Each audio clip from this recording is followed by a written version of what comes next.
అందరికీ నమస్తే. నేను మీ కరాటే కళ్యాణి.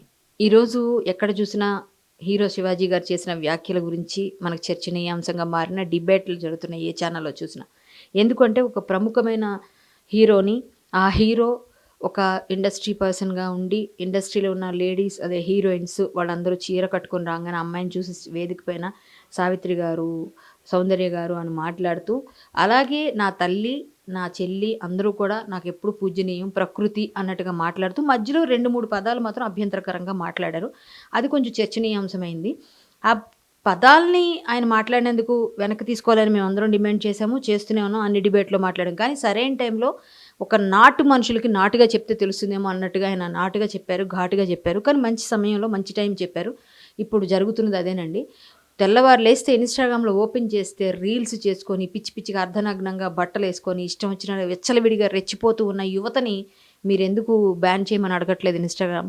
ఇన్‌స్టాగ్రామ్‌లో అర్ధనగ్న నృత్యాలు చేసే వాళ్ళ అకౌంట్‌లు ఎందుకు మీరు రీచ్ పోయేటట్టుగా ఎళ్లి రిపోర్ట్‌లు కొట్టట్లేదు? ఇప్పుడు ఈయన ప్రశ్నిస్తున్న ప్రతి ఒక్కరు బాధ్యత ఇంత బాధ్యత ఉన్నవాళ్ళు మీరందరూ ఎందుకు మాట్లాడట్లేదు ఈ విషయంలో? అనసూయ గారు, చిన్మయి గారు మీరిద్దరూ కలిసి రిపోర్ట్‌లు కొట్టి వాళ్ళందరిని లేపేయొచ్చు కదా! తెల్లవారు లేస్తే పోర్న్ సైట్‌లు బ్యాన్ చేశారనే వాళ్ళందరూ కూడా ఇప్పుడు పోర్న్ సైట్‌లా తయారైన ఇన్‌స్టాగ్రామ్‌ని ఎందుకు మీరు బ్యాన్ చేయించడానికి ట్రై చేయట్లేదు? ఎందుకంటే మీకు కూడా లక్షల్లో ఫాలోవర్స్ ఉన్నారు కాబట్టి మీరెవరు మాట్లాడరా? ఇక్కడ స్టేజ్ మీద 'శివాజీ' గారు మాట్లాడితే మాత్రం మాట్లాడేస్తారా? ఓకే. ఆయన తప్పు మాట్లాడుంటే తప్పుగా ఉన్న వాటిల్ని తొలగించమని, అవి తీయమని చెప్పండి. అలాగే ఆయన క్షమాపణ చెప్పమని చెప్పండి. ఇంకా చెప్పాలంటే ఇప్పుడే ఇందాక నేను చూసాను. 'శివాజీ' గారు సంస్కారవంతుడు కాబట్టి అందరు ఆడవాళ్ళకి క్షమాపణ చెప్పాడాయన.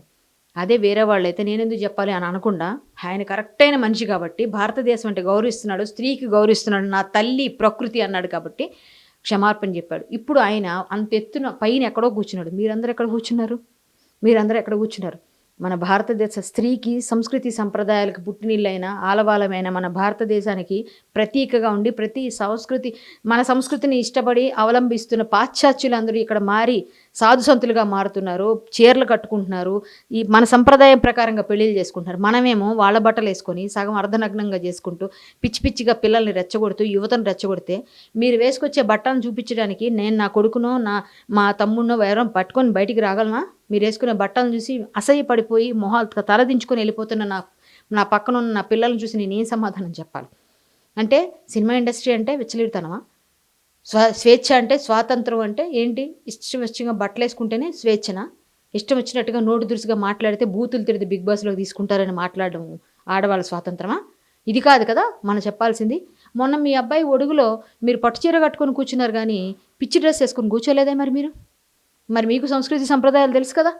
మరి అనసూయ గారు మాట్లాడారు గదా! నా ఇష్టం నా దుస్తులని. అదే దుస్తులు మరి మీ అబ్బాయి ఒడుగులో ఎందుకేసుకోలేదు? మరి మీ ఇష్టం గదా! అప్పుడు గూడా ఏసుకోవచ్చు. అంటే అప్పుడు మీకు సంస్కృతి సంప్రదాయం గుర్తొచ్చిందా?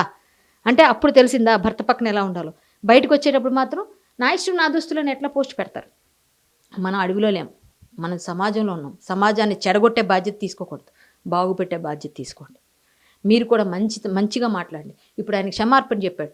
మీరన్న మీ మాటలన్నీ మిమ్మల్ని అందరూ ప్రజలందరూ కూడా మాట్లాడుతున్నారు. మనల్నందరిని ఆడవాళ్ళని. మిమ్మల్ని అంటే నన్నన్నట్టే, నన్నంటే మిమ్మల్ని అన్నట్టే ఆడవాళ్ళందరిని అన్నట్టే. సో మీతో పాటు మేము నడుస్తాం మంచి విషయంలో. ఇలాంటి వాటిలో మేము సపోర్ట్ చేయం. ఆయనకే సపోర్ట్ చేస్తా. ఎందుకంటే ఆయన మంచి విషయం చెప్పాడు. నాకు ఒక అన్నో, తమ్ముడో ఉంటే నేను ఆయన శభాష్ అని అంటా. ఎందుకంటే మేమందరం అలాగే పాటిస్తాం.